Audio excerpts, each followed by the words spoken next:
তার মধ্যে এই যে বাতাস, আমরা মুক্ত বাতাস আমরা আজকে পেয়েছি।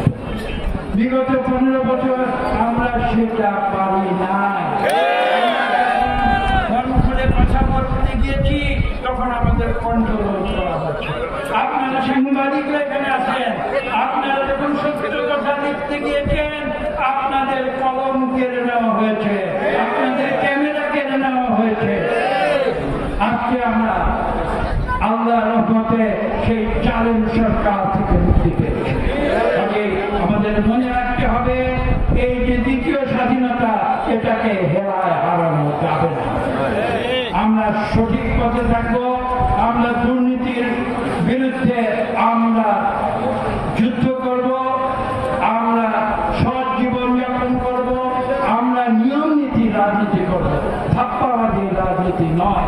আর এই সরকারকে বুঝতে হবে যে এই দেশের মানুষরা তাদের একটি গুরু দায়িত্ব দিয়েছে দেশের ছাত্র জনতা, এবং তারা সেই গুরু দায়িত্ব সম্পর্কে সম্পূর্ণ সচেতন হয়ে তাদের সেই দায়িত্ব তারা পালন করবে।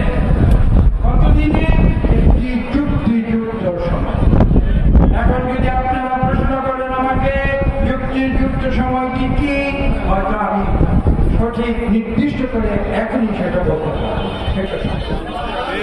আজকে যদি আপনার এই অন্তর্বর্তীকালীন সরকারকে জিজ্ঞেস করেন যুক্তিযুক্ত সময়টি কি, আমি বিশ্বাস করি তারাও হয়তো এই মুহূর্তে হঠাৎ করে নির্দিষ্ট করে সেই সময়টি নির্ধারণ করতে পারে। এটা বাংলাদেশের 18 কোটি মানুষ বুঝতে পারে এবং বুঝেই কিন্তু তাদেরকে সেই দায়িত্ব দিচ্ছে। কাজে আজকে ধৈর্য ধারণ করতে হবে। কিন্তু পাশাপাশি আরো একটি কথা এখানে বলা প্রয়োজন। একটি রাষ্ট্র ব্যবস্থায় যে সংস্কারের কথা আমরা বলি, সেই সংস্কার কিন্তু একটি চলমান প্রক্রিয়া।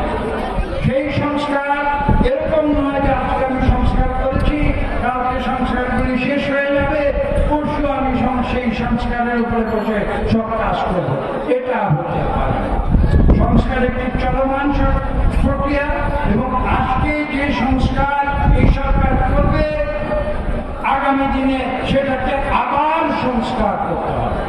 এই সত্যটি, কঠিন সত্যটি কিন্তু এই অন্তর্বর্তীকালীন সরকারকে বুঝতে হবে। এবং এই পাশাপাশি আরো একটি সত্যকে উপলব্ধি করতে হবে যে পৃথিবীর সব সংস্কার কেউ কোনোদিন সম্পূর্ণ করতে পারে। আমরা একটি ইউটোপিয়ান দেশ তৈরি করতে চেষ্টা করলে আমরা ব্যর্থ হব। ইউটোপিয়া কিন্তু একটি কল্পনার জগতের জিনিস, ইউটোপিয়া কোনো বাস্তব জিনিস নয়।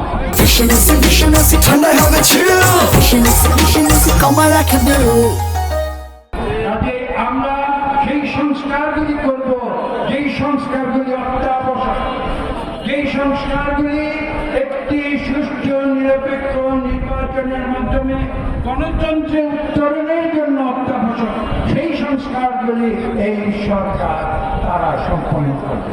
এটা রাজনৈতিক দলগুলো আমরা যারা রয়েছি, যারা গণতন্ত্রে বিশ্বাস করি, আমরা যেমন জানি যে যৌক্তিক সময় কোনটা না, সেটা যদি আমরা বুঝতে পারি, এই অন্তর্বর্তীকালীন সরকার নিজেও জানে যে যৌক্তিক সরকার সময় কোনটা না।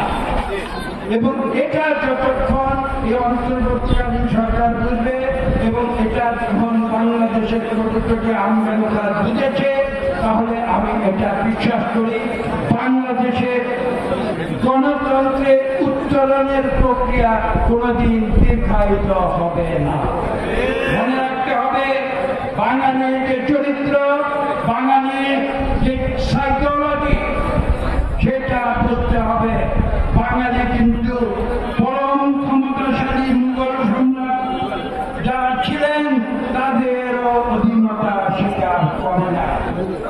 বাংলাদেশের, ভারতবর্ষের ইতিহাস পাঠ করুন, এই বাংলাদেশের মানুষ বারবার তাদের যারা অধীনস্থ করতে চেয়েছে তাদের বিরুদ্ধে বিদ্রোহ, মুঘল সম্রাটের বিরুদ্ধে বিদ্রোহ ঘোষণা করেছে। ঔপনিবেশিক ব্রিটিশ সরকার যখন ভারতবর্ষকে দখল করেছিল, তার বিরুদ্ধে প্রথম বিদ্রোহ, যখন বিদ্রোহের আগুন জ্বলে উঠেছিল, সেই বিদ্রোহের আগুন কিন্তু বাংলাদেশ থেকেই জ্বলে উঠেছিল। ব্রিটিশ সরকার সরকারের বিরুদ্ধে যে আন্দোলন, সেই আন্দোলন কিন্তু তার একটি সৃষ্টি হয়েছিল নরসিংদীতে, যার নাম ছিল অনুশীলন আন্দোলন। এটা ছিল ব্রিটিশ বিরোধী আন্দোলন।